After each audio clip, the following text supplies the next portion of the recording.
বন্ধুরা, একটা নতুন ব্লগ নিয়ে আবার হাজির হয়ে গেলাম। তো এটি ছিল মনসা পুজোর একটা ব্লগ। তো ওই পুজোটা আমার বাড়ির নয়, আমার এক বান্ধবীর বাড়ি, সেখানে আমি গিয়েছিলাম। তো সেই দিনকার কিছু কিছু মুহূর্ত সবটা তুলে ধরতে পারিনি, তবে যতটা পেরেছি তুলে ধরেছি। তো এটা প্রথমেই দেখছো মায়ের মন্দির, তার বাড়িতেই পুজো হয়, এটা বাড়িরই দেবতা। তো প্রথমে ও আর ওর হাজব্যান্ড মিলে মাকে ভালো করে স্নান করে ধুয়ে মুছে পরিষ্কার করে নিল। যেহেতু ঠাকুরঘরটা তার একটু ছোট, ওখানে পুজো সম্ভব নয়, ওই জন্য অনেক গেস্ট আসে, তো পুজো আশেপাশে পাড়া প্রতিবেশী ফ্রেন্ড সবাই আসে, অনেকটাই জায়গা লাগে। ওই জন্য ওরা কী করেছে, ঠাকুরটাকে বাইরে বের করে, ওদের প্রত্যেক বছর ঠাকুর মাকে বাইরে এরকম বের করেই পুজো দেওয়া হয় আর কি।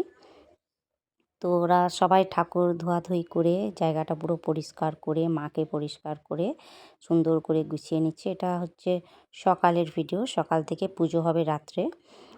পাশে দেখছো আলপনা দেওয়া হচ্ছিলো, আলপনা দিয়েছে ওদেরই বাড়ির এক বৌদি, আলপনা দিয়েছে। আরও কিছু আলপনা বাকি রয়েছে। এটা দেখছো মায়ের দুটো বাহন রয়েছে, বাহন দুটোর নাম আমি বললাম না, তোমরা বুঝে নাও। তো এখানে বলা যাবে না হয়তো, ওই জন্য আমি বললাম না। বাহন দুটো ওগুলো হয়তো সোনার, তো তারপরে হয়তো না, এটা ওগুলো সোনারই।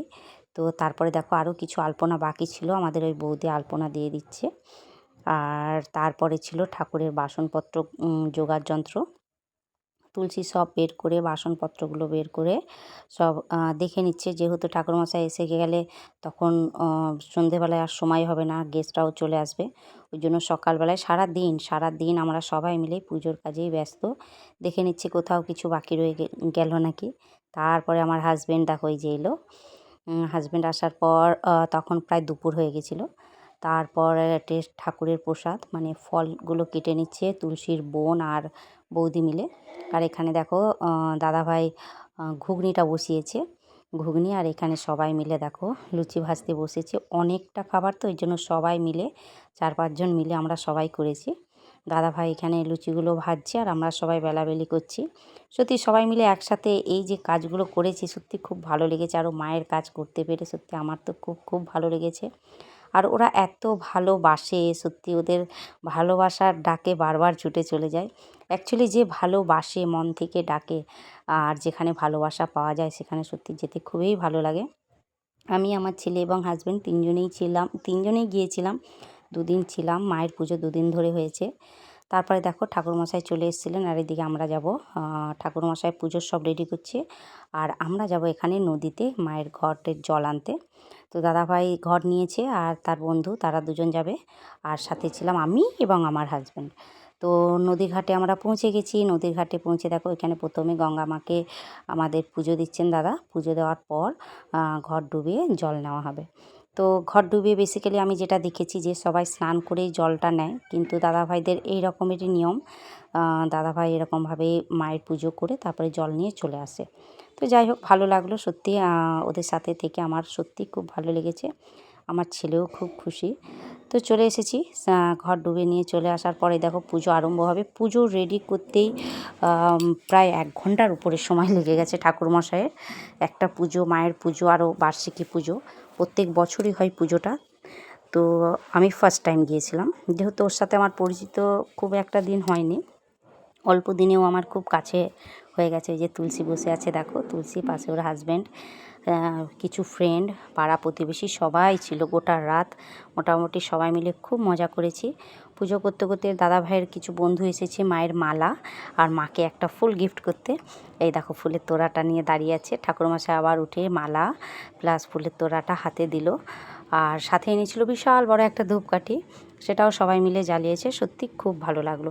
পাড়া প্রতিবেশীরা যে এত সুন্দর সহযোগিতা করে একটা পুজোকে এত সুন্দরভাবে পরিচালনা করে, মানে সত্যি দেখে খুব ভালো লাগলো। শুধু এটাই নয়, পাশে রান্না থেকে শুরু করে সবাই, খাওয়া সার্ভ করা থেকে শুরু করে সবাই, প্রত্যেকে প্রচুর হেল্প করেছে দাদাভাইয়ের বন্ধুরা। সত্যি এরকম একটা পরিবেশ দেখে আমার তো খুবই ভালো লাগলো। তো দেখতে থাকো। এই যে মায়ের হোম যজ্ঞ সব হয়ে গেল। এই সময়টা একটু বিজি ছিলাম বলে আর ভিডিও করতে পারিনি। তারপরে হঠাৎ মনে পড়তে আবার একটু ভিডিওটা করেছিলাম। পুজো শেষ হয়ে গেল সেদিনকার মতো। তারপরের দিনের হবে খিচুড়ি ভোগ। সকালে আমি একটু দেরি করে উঠেছিলাম, উঠে দেখি আমার হাজব্যান্ড, দাদাভাই আর দাদাভাইয়ের এক বন্ধু মিলে সবজি বাজার করে নিয়ে এসছে। তোরা সবাই মিলে সবজি বাছাই করছে, সেই সময় আমি ঘুম থেকে উঠেছি। উঠে আমি চলে এলাম। আমি বলি না, তোমরা যখন সবজি বাজারটা করেছো আমিও একটু ভিডিওটা করে নিই। আমার তো আবার যেখানে যাবো একটু ভিডিওটা করতে ভালো লাগে। তোমরা সবাই জানো ভিডিও করতে সত্যি আমি মন থেকে করি। জানি না কতটা সাকসেস হতে পারবো কি কোনো দিন হবো কি না জানি না, বাট আমার এগুলো মন থেকে সত্যি খুব ভালো লাগে, এই জন্যই আমি ভিডিওগুলো করি। এটা হচ্ছে আমার হাজব্যান্ড। তারপরে চলে এসেছি সবজি কাটার পর্ব। পরের দিন দুপুরবেলায় সবাই মিলে সবজি কাটছি। সত্যি খুব খুব খুব মজা করেছি কদিন। তারপরে বিকেলে দেখো দাদাভাইয়ের বন্ধুরা, এগুলো কিন্তু সব দাদার বন্ধুরা মিলেই রান্না করেছে। কোনো রান্নার ক্যাটারিংয়ের কাউকে বলা হয়নি, দাদাভাইয়ের বন্ধুরা সবাই মিলে রান্না করেছে। প্রচুর হেল্পফুল সবাই, সবার সাথে দেখা করে ওদের মানে পরিবেশটায় গিয়ে আমার সত্যি খুব ভালো লেগেছে। এখানে পায়েস বসেছে, পায়েস হবে, একটা মিক্স ভেজ হবে, খিচুড়ি হবে। এই অন্নভোগ আগে মাকে দেওয়া হবে, মাকে দেওয়ার পর সবাই সবার খাবে আর কি। তো এটা মায়ের জন্য দেখো তুলে নেওয়া হচ্ছে, আগেই মাকে দেওয়া হবে। তারপরে দেখো আবার খিচুড়ি একবার নামিয়ে আরও বসেছে, যেহেতু অনেক গেস্ট ছিল ওই জন্য খিচুড়ির পরিমাণটা অনেক। খিচুড়ি সবজি, সন্ধে হয়ে গেছে দেখতে পাচ্ছ, সন্ধে হয়ে গেছে। এদিকে খাবারও অলমোস্ট রেডি, মায়ের ভোগ নিচে দেওয়া হয়ে গেছে। এদিকে বাচ্চা কাচ্চা প্লাস বড় সবাই মিলে খাওয়া দাওয়া হচ্ছে। তো আমার পুরো ভিডিওটা বন্ধুরা তোমাদের কেমন লাগলো অবশ্যই কেউ জানাতে ভুলবে না।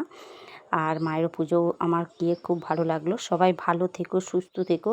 আবারও সবাইকে বলছি, সবাই সবার পাশে থাকো। হিংসা করো না বন্ধু, হিংসা করে লাভ নেই। হিংসাটা একটু সাইডে রেখে সবাই ভালোবাসতে শেখো। দেখো জীবনটা অনেক সুন্দর হবে। চলো টাটা।